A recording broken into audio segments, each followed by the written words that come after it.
So my wife's CX-5 headlights were pointed too low, and I could find no directions online on how to fix it. And I'm going to show you real quick like how to fix it. All right, notice, put your car in front of a smooth flat surface so you can make sure that they're evenly set up and down. Come over here and down in this hole, roll with me here because this is not easy.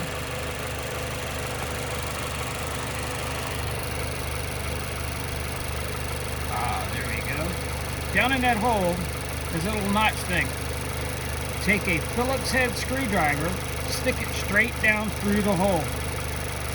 Turn the screwdriver up or down, or left or right, to adjust the up and down.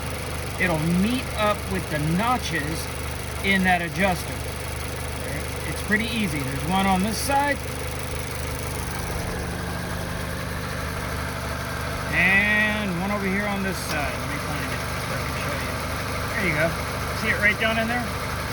Just stick your screwdriver right down in the hole and turn left or right to adjust your headlights up and down. It's not in the manual, it's not online that you can find. This is super easy and super quick. Biggest thing is make sure when you put it on or you do it, you don't go too high, number one, and number two, make sure that they're evenly adjusted up and down. You can look at it and see that toward the driver's side, it's actually got a dim section. All right, it dims out. But driver's side of both projectors.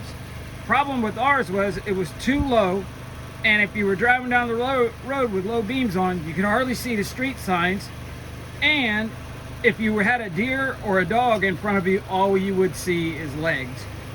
And you shouldn't have to have low beams set to high beams to be able to spot a deer in the road. There you go, easy enough. All right, Mazda CX-5 2019.